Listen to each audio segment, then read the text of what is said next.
5,000 years ago, physicians in ancient India mapped the body's energy pathways with stunning precision. Before microscopes, before surgery, before the scientific method even existed. They called it Ayurveda, the science of life. And they described diseases, treatments, and preventative strategies that modern medicine is only now beginning to validate. Here's what makes this deeply strange. These physicians had no labs, no clinical trials, no electron microscopes, yet their conclusions keep matching what we discover today. How is that possible? And more importantly, what did they figure out that we forgot, ignored, or buried? The story begins around 3000 BCE in the river valleys of the Indian subcontinent. Civilization was young. Writing had barely been invented, but in the ashrams and forests, something remarkable was happening. Physicians, called Vaidyas, were systematically observing the human body. They were watching what happened when people ate certain foods, breathed certain ways, slept certain hours. They were running the world's first longitudinal health studies, just without the spreadsheets. Their findings were compiled in texts called the Charaka Samhita and the Sushruta Samhita, medical encyclopedias written over generations, covering everything from surgery to psychiatry. The Sushruta Samhita alone described over 300 surgical procedures and 120 surgical instruments. In 600 BCE, let that land for a moment.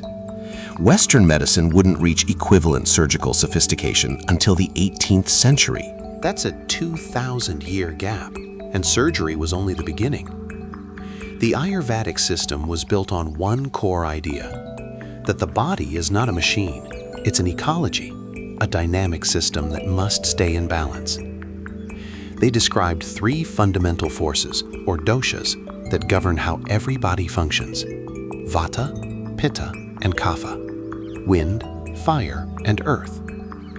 Every person had a unique ratio of these forces, and when they fell out of balance, disease followed, not as punishment, but as information. This sounds like mysticism. Except that in 2015, a team at Harvard Medical School published a landmark study in the journal Nature. They were studying a new field called precision medicine, the idea that different patients need radically different treatments for the same disease.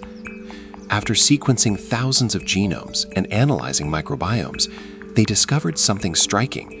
People do cluster into three distinct biological types. Types that, when mapped against the Ayurvedic dosha system, corresponded with remarkable accuracy. The researchers were stunned. They hadn't set out to validate ancient medicine. They had simply followed the data and arrived at a 5,000-year-old conclusion. But this wasn't the only place Ayurveda turned out to be right. The second connection is even more surprising, and it's about something you eat every day. For millennia, Ayurvedic physicians prescribed turmeric for inflammation. They called it a purifier of the blood. They used it before battle. They used it in childbirth. Western medicine largely ignored it, until 1995, when researchers isolated a compound inside turmeric, curcumin, and began testing it against chronic inflammation. The results were remarkable. Curcumin proved to inhibit the same inflammatory pathways targeted by some of the most widely prescribed drugs in the world. Today, there are over 12,000 peer-reviewed studies on curcumin. It's being investigated for Alzheimer's, cancer, arthritis, and metabolic syndrome. Ancient physicians didn't know about curcumin. They didn't have the vocabulary for molecular biology, but they observed for generations exactly what it did, and they were right. Turmeric is not an exception. Ashwagandha, prescribed by Ayurveda for stress, was just confirmed by peer-reviewed trials to significantly lower cortisol levels. Triphala, a blend described 2,000 years ago for gut health, is now being studied for its prebiotic effects on the microbiome. The microbiome, a field that barely existed 20 years ago. But here's where the story takes a darker turn. Because if Ayurveda was this accurate, if it kept predicting what science would confirm centuries later, why did we stop listening? The answer is complicated. And it begins in 1835, when the British colonial administration in India made a radical decision. They defunded Ayurvedic schools. They replaced them with Western medical colleges. They called traditional medicine superstition, even as they were sending Ayurvedic plant specimens back to London for study. They extracted the knowledge. They discarded the system that produced it. This pattern, isolating useful parts while dismissing the framework, had consequences we're still dealing with today. Modern medicine became extraordinarily powerful at treating acute illness, infections, trauma, emergency surgery. But chronic disease, the kind that unfolds slowly, became its blind spot. Heart disease, diabetes, autoimmunity, depression. These are the conditions Ayurveda specialized in. Slow imbalances, accumulating over time, corrected through daily practice. And here's the twist that changes everything. The fastest growing area of modern medical research is now called lifestyle medicine. Prevention over cure, root cause over symptom. The American College of Lifestyle Medicine now trains physicians in nutrition, sleep, movement, and stress reduction, concepts Ayurveda codified 3,000 years ago. We didn't invent a new kind of medicine. We rediscovered one. And we called it innovation. So what do we do with this?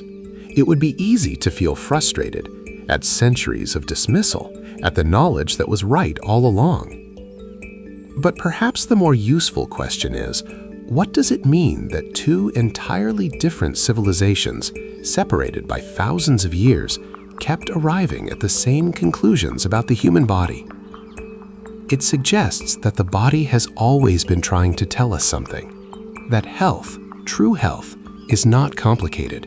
It just requires paying attention over a long time. The Vaidyas didn't have labs. They had generations. They had patience. They had the willingness to watch, to record, to pass it on. That's the long view. Not what works this quarter, not what trends this season. What works across a human lifetime and across human history. Maybe the real question isn't whether ancient medicine was right. The evidence is settling that one. The real question is, what else are we ignoring right now that future generations will have to rediscover?